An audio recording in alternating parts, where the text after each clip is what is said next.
Hello everyone, welcome back to the channel. Today I'm going to shoot a short video of my latest purchase. I found this on Facebook. I had to go up to Panama City, Florida yesterday and pick it up. It's about a 4.5 hour drive one way. It's a 1980 Corvette. Okay, and let me explain the reason why I bought it. Okay, it's a 1980 Corvette, and it doesn't have an engine and transmission in it, which is fine. I wasn't looking for that. There's some parts on this car I want to take off and put on my car. And I know before everybody starts saying, well, wait, that's an 80, yours is a 71, it's not gonna be correct on stuff. Let me explain something to you. My car is not original anyway, and I'm keeping it till I die. My kids can worry about what to do with it after that. So I want it the way I want it. So I'm gonna make some changes on it. Some purebred Corvette people probably won't like it, but it's something I want to do, and it's not going to really hurt the car. If somebody wants to make it back original again, they just unbolt stuff and bolt the original back on. I'll keep all the original parts. But starting out, on my door, in this area right here, I think the bracket that holds the mirror to the fiberglass has come unbonded, and which again, I could fix it if I had to, but there's multiple reasons why I'm doing this. First off, this door's in really good shape. So I'm going to take it off and use it. I'm going to take both doors off, put on my car when I get ready to paint it.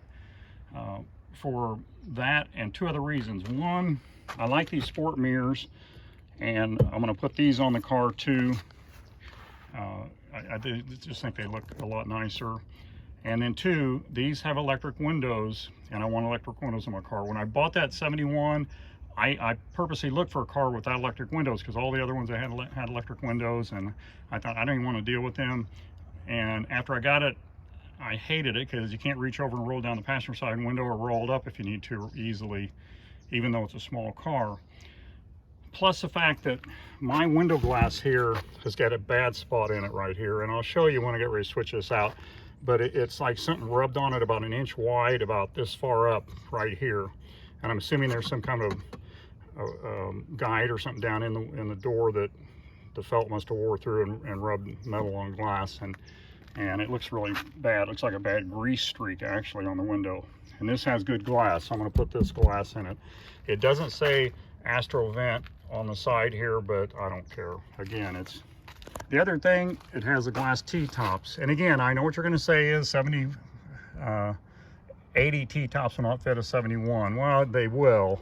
You just have to change the brackets back here where it goes. It's got a pin that goes back into here rather than the like a Destaco clamp clip kind of thing on it. If anybody knows what a Destaco clamp is.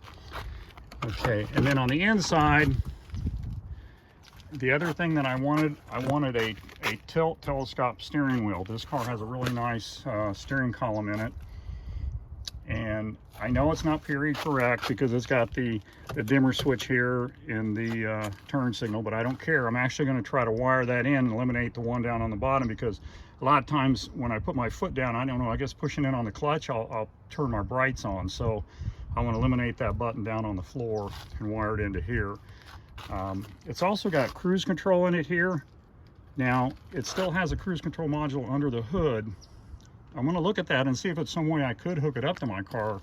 If there's enough of the cruise control parts here to make it work, I might try hooking it up and just see if I can get cruise control all this. So technically I'll still be using all the functions on the steering column.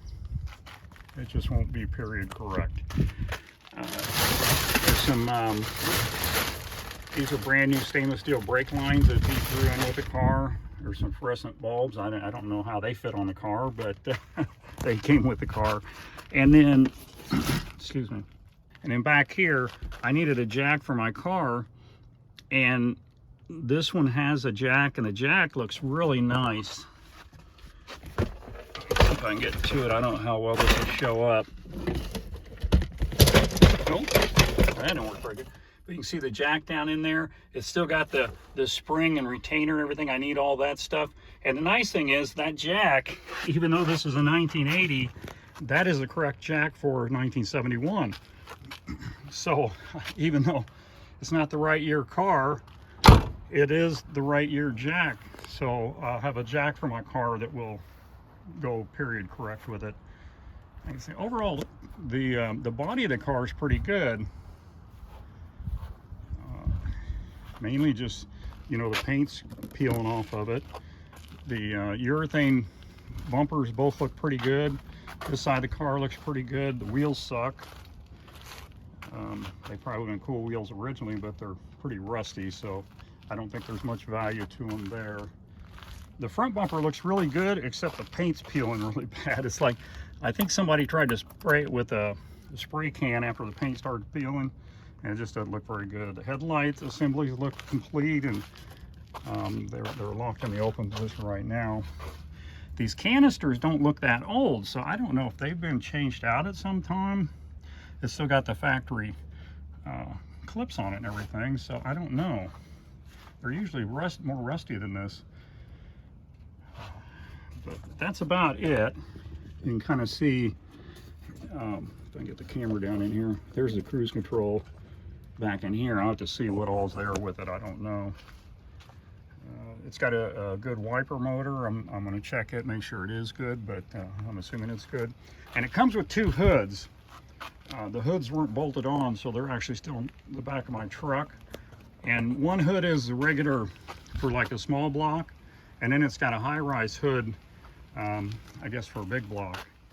Here are the two hoods. They're still strapped down in the back of the truck.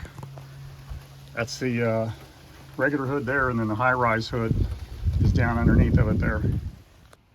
All the rest of the glass looks really good. I mean, there's some parts on here I can probably take off and sell. Oh, the other thing I want to do on the, let me show you over here.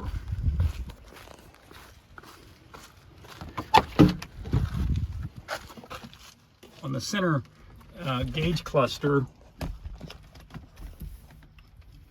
I want to put an electric oil pressure gauge in my car, and the backing plate for these is different from the electric gauge and the mechanical gauge, I guess you'd call it. I couldn't do that with my car, so I'm going to take the backing plate off of these gauges and put on mine. I'll still use the front here, so it'll look like a 71, not like here, like the 80 where they're flat on the bottoms. I don't like that.